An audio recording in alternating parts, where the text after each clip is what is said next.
नमस्कार, आप देख रहे हैं ग्रामीण असम और मैं हूं आपके साथ जितेंद्र। सत्ता का संग्राम कार्यक्रम चल रहा है ग्रामीण राजस्थान के माध्यम से। इस कार्यक्रम के दौरान हम पहुंचते हैं जनता के बीच और जानते हैं कि जनता के क्या मुद्दे हैं, किन मुद्दों पर जनता वोट करेगी। साथ ही उन प्रत्याशियों के पास पहुंचते हैं जो अपने आप को पर्दे डालकर समझ के इस बार चुनावी मैदान में ताल ठोक रहे हैं और जानते हैं कि उनके क्या मुद्दे हैं, किन मुद्दों पर वो जनता के बीच जा रहे हैं और अपने लिए और पार्टी के लिए वोट मांगे। इस दौरान हम मौजूद हैं बाली विधानसभा क्षेत्र में और हमारे साथ मौजूद हैं कांग्रेस पार्टी से पर्दे डालकर कहे जाने वाले सतपाल जी दोरासी। जानेंगे उनसे कि उनके क्या मुद्दे हैं, किन मुद्दों के आधार पर वो इस बार चुनावी मैदान में है। सबसे पहले बहुत बहुत स्वागत है। धन्यवाद आपका। सतपाल जी, सबसे पहले आपका पारिवारिक बैकग्राउंड जानना चाहूंगा, किस बैकग्राउंड से लेकर आज इस मुकाम तक हैं आप। मैं बेसिकली देवासी समाज से आता हूँ और मेरे परिवार में मेरा जो पारंपरिक पेशा था वो भेड़ पालन का था।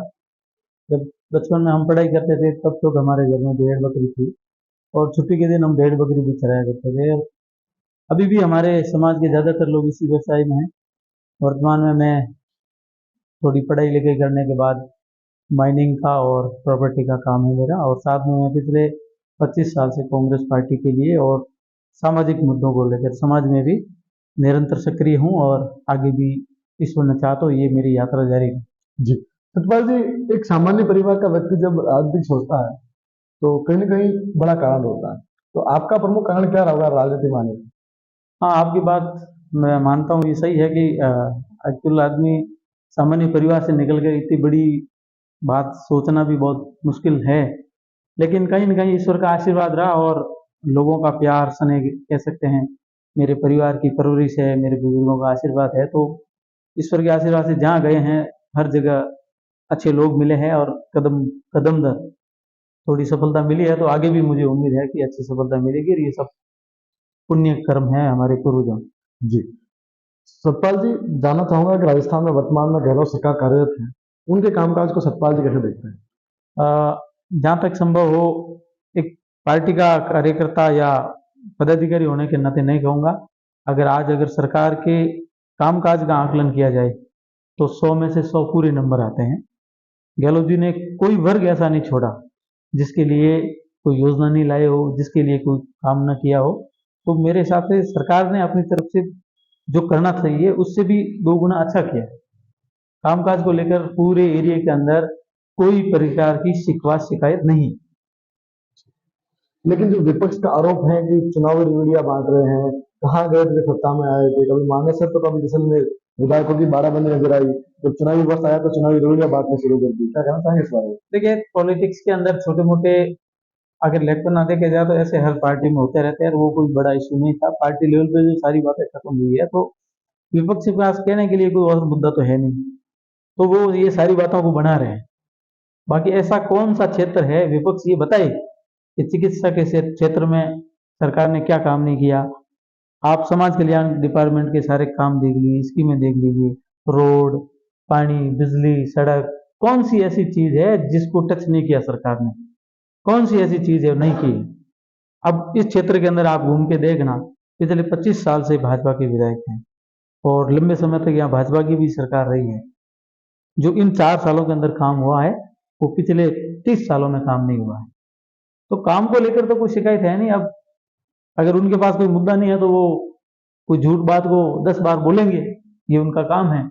बाकी सरकार के खिलाफ कोई माहौल नहीं। जी, सतपाल जी, ये तो राज्य की बात होगी, यहाँ से स्थानीय बात करूँ बाली विधानसभा क्षेत्र की। यहाँ से वर्तमान में भारतीय जनता पार्टी से पुष्पेंद्र जी राणावत हैं जो वर्तमान में विधायक हैं, उनके कामकाज को सतपाल जी कैसे देखते हैं। मेरा मानना है ये सिर्फ यहाँ की सोशल इंजीनियरिंग के हिसाब से, या कुछ कहूँ कि कहीं ना कहीं थोड़ी बहुत प्रत्याशी चयन को लेकर पार्टी का सही डिसीजन नहीं आया होगा जिस वजह से ये जीते। बाकी विकास को लेकर तो आप कहीं जाइए दूर दराज क्षेत्रों के अंदर, मतलब कई नाले, कई सड़कें इस टाइप की है आज भी कि वहां से यहाँ पहुंचने में भी आदमी को बहुत लंबा टाइम लगता है। तो विकास को लेकर इतना ज्यादा कोई यहाँ संतोषजनक काम नहीं हुआ है। चाहे पिछले सरकारों की ये जो सारी स्कीमें लगी हुई थी, जो गहलोत सरकार की पिछली योजनाएं थी, उसको भी पिछले जब भाजपा की सरकार आई थी वसुंधरा जी की, तो लगभग वो बंद सी थी, उसके अंदर ज्यादा कोई काम हुआ नहीं है। बाकी आप खुद देख लीजिए, आकलन कर लीजिए, इन 4 सालों के अंदर सारी जो स्कीम्स लागू हुई है उसको लेकर जनता में अच्छा पॉजिटिव रिस्पॉन्स है। बाकी एमएलए साहब तो हालात के हिसाब से जीतते जाते हैं, बाकी उनका कोई यहाँ ज्यादा काम को लेकर दे आर नॉट सीरियस, मतलब वो जी ज्यादा गंभीर भी नहीं। जी। अब जातीय समीकरण की बात करो तो आप देवासी समुदाय से आते हैं, जो कि इस वाली विधानसभा का एक बड़ा समुदाय है। जी, क्या लगता है इस बार जातीय समीकरण काम करेगा? देखिए राजस्थान की पूरी राजनीति सामाजिक आधार पे आकलन होता है और जातीय आधार पे टिकट बढ़ते हैं। मेरा मानना है कि राजस्थान की सभी विधानसभाओं में हमारी समाज के सबसे ज्यादा वोट है, तो वो अकेली वाली विधानसभा है जिसमें सर्वाधिक मतदाता है। और हमारे समाज का एक ऐसा वातावरण बना हुआ है कि देवासी समाज सरल सीधे सज्जन सुसंस्कृत लोग है, और ये दूसरी समाज के साथ अच्छा अटैचमेंट है।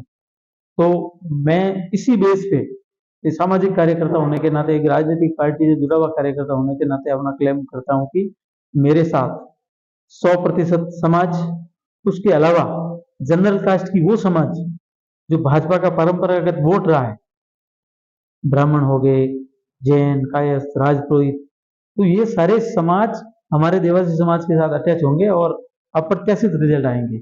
इन समाजों का पूरा आशीर्वाद मिलेगा देवासी समाज को। जी इसके अलावा SC ST का जो हमारा मूल वोट बैंक है, उनके साथ भी हमारे अच्छे संबंध रहे हैं। हम भी पशुपालन और कृषि कार्य करने वाले लोग हैं, तो वो लोग भी कृषि और पशुपालन से जुड़े हुए लोग हैं। तो कहीं ना कहीं उनको हमारे समाज में समानता नजर आती है। हमारा उठना बैठना, उनसे बात व्यवहार वगैरह हमारा कोई डिफरेंट टाइप का नहीं है कि वो अनकंफर्ट फील करे। तो मेरा मानना है कि वो सारे लोग जो वंचित लोग हैं, जो पिछड़े लोग हैं, उनको कहीं ना कहीं समरूपता नजर आती है कि देवासी समाज हमारे अटैचमेंट है और हम लोग इनके समानांतर है। तो यहाँ मैं लंबे समय से, पिछले 20 सालों से मेरा यहाँ बाली के प्रत्येक गांव में संबंध है। मैं समय समय पर आता भी रहता हूँ।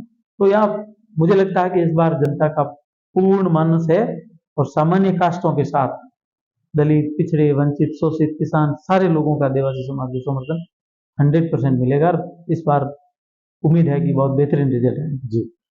ये तो जातीय समीकरण की बात हो। जी व्यक्तिगत बात करूं, जी। सतपाल देवेसी के अंदर ऐसी क्या खासियत है कि कांग्रेस पार्टी इन्हीं के ऊपर दाव खेले और बाली विधानसभा क्षेत्र से इनको मिलाना होता है? अ, देखिए, नो बडी इज स्पेशलिस्ट। दुनिया के अंदर यूं देखा जाए तो कोई स्पेशल नहीं है, यूं देखा जाए तो हर आदमी की फिगर किसी से मिलती नहीं है। इसका मतलब कोई न कोई तो उसमें खासियत होगी। तो मेरी खासियत जनता तय करेगी मैं क्या हूँ। मैं पिछले 25 साल से राजनीतिक कार्यकर्ता के रूप में कांग्रेस में घूम रहा हूँ और सामाजिक कार्यकर्ता के रूप में देवासी समाज में घूम रहा हूँ। तो देवासी समाज आकलन करेगा कि मेरा क्या बैकग्राउंड है, और मैं मेरी क्या फितरत रही है, और मैं किस नेचर का आदमी हूँ, क्या कर सकता हूँ। उसके बाद पार्टी तय करे कि 25 सालों में सतपाल देवासी को अगर पार्टी ने कोई जिम्मेवारी दी है तो उस पर कितना खरा उतरा है, उसने क्या क्या काम किया है, और कांग्रेस के लिए कितना समर्पित आदमी है। तो ये दो चीजों का आकलन मुझे उम्मीद है मेरे प्रति कोई करेगा तो इसमें मैं मतलब अच्छी श्रेणी से पास होऊंगा। मैं इसमें किसी तरीके से कम नहीं हूँ। जी। सतपाल जी, अगर कांग्रेस पार्टी ने आपको मौका दिया तो कौन कौन से बड़े मुद्दे रहेंगे इस बाली विधानसभा क्षेत्र के लिए, मुद्दों पर अगर आप जनता के बीच जाएंगे? वैसे बहुत सारे काम हो गए हैं, लेकिन यहाँ पर शिक्षा के क्षेत्र में काफी परिवर्तन लाना है। जो अरावली क्षेत्र की बेल्ट के पास के अंदर जो दलित लोग रहते हैं, जो पशुपालक लोग रहते हैं, उनको लेकर बहुत सारे काम करने बाकी है। फालना और आसपास के क्षेत्र के अंदर बड़ी इंडस्ट्री डेवलप हो सकती है, क्योंकि फालना ये हमारे कनेक्टिविटी के लिए बहुत बड़ा सेंटर है। तो इस आसपास के क्षेत्र के अंदर रिको का नया एरिया आए, अच्छे उद्योग लगे, बच्चे पढ़ लिख कर यहाँ से बहुत ज्यादा माइग्रेट किए हुए लोग हैं जो साउथ इंडिया के अंदर और इंडिया से बाहर भी बिजनेस के लिए जाते हैं। तो कोई ऐसी अपॉर्चुनिटी मिले लोकल लोगों को, ताकि वो यहाँ पर प्रोसेसिंग का काम हो, या कोई छोटी मोटी हथकरघा उद्योग, इंडस्ट्री उद्योग, लघु उद्योग ऐसे कुछ डेवलप हो कि यहाँ के लोगों को यही रोजगार मिले। यहाँ पर पास में परशुराम महादेव जी, रणकपुर वगैरह ये सारा पर्यटन क्षेत्र भी है। तो यहाँ पर पर्यटन के क्षेत्र में भी कोई अच्छा हब बने, ताकि बाहर विदेश से लोग यहाँ आए। यहाँ पर आपको जानकारी के लिए होगा, ये बेड़ा और उस बेल्ट के अंदर यहाँ लेपर्ड एरिया है जहाँ पर तेंदुआ पाया जाता है। और वर्तमान में पूरे भारत में सबसे अच्छे क्षेत्र जहाँ लेपर्ड है वो ये एरिया है। तो यहाँ पर कोई अच्छा डेवलपमेंट हो जिससे यहाँ पर और पर्यटन आए और यहाँ के लोगों की इनकम बढ़े।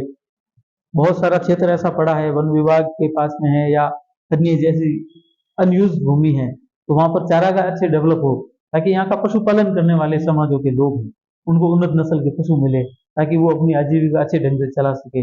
जिससे आर्थिक रूप से संपन्नता आएगी तो नो डाउट वो अपने बच्चों को अच्छी जगह पढ़ाएंगे, अच्छा रहन सहन होगा, अच्छा उनका जीवन स्तर उठेगा। तो बहुत सारे मुद्दे ऐसे हैं जहाँ पर यहाँ काम करने के लिए अपार मात्रा में जरूरत है।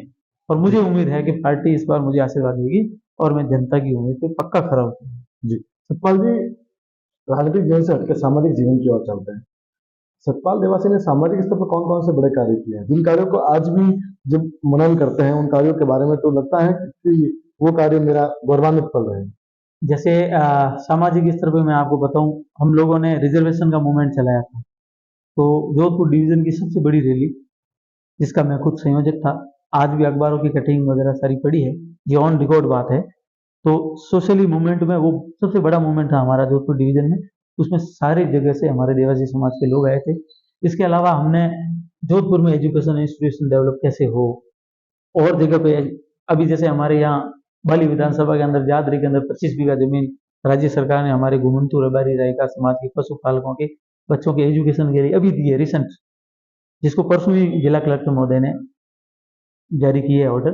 तो ये मांग भी हमारी लंबे समय से यहाँ की स्थानीय लोगों ने और हमारे यहाँ के स्थानीय नेताओं ने भी की, लेकिन महीने 1.5 महीने से मैं भी इसके पीछे पड़ा हुआ था। हम लोग एसडीएम साहब से मिले, कलेक्टर साहब से मिले, हमने सीएमओ में संपर्क किया, सीएमओ से फोन भी आया।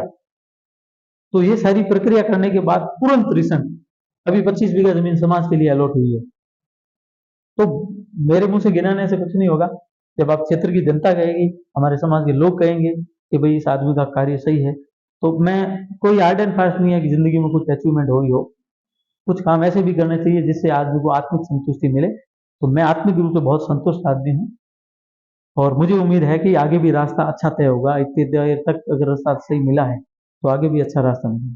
सतपाल जी, फिर सामाजिक जीवन से हटकर राजनीतिक जीवन की ओर चलते हैं, जी क्योंकि राजनीतिक माहौल सरगर्मियां तेज है, आप भी राजनीति में अपने दाव पेच खेल रहे हैं। जी तो मान लीजिए कांग्रेस पार्टी ने आपको मौका दिया और 1% चांस ऐसा बना कि कांग्रेस पार्टी ने किसी और चेहरे पर दाव खेला, क्योंकि इस लिस्ट में काफी दिग्गज नेता भी हैं, बद्रीराम जाखड़, ठाकुर अभिमन्यु सिंह जैसे, बड़े दुर्गा सिंह राठौर जैसे बड़े नेता मैदान में है। मान लीजिए आपको मौका नहीं मिला तो अगला एक्शन क्या रहेगा? बस कांग्रेस जिसको सिंबल देगी हम उसके साथ हैं। हमारे सीनियर नेताओं को भी पता है कि सतपाल देवासी की क्या फितरत रही है, वो किस नेचर का आदमी है, तो इसमें कोई शक ही नहीं होता है कि 25 साल संगठन को दे दिए हैं।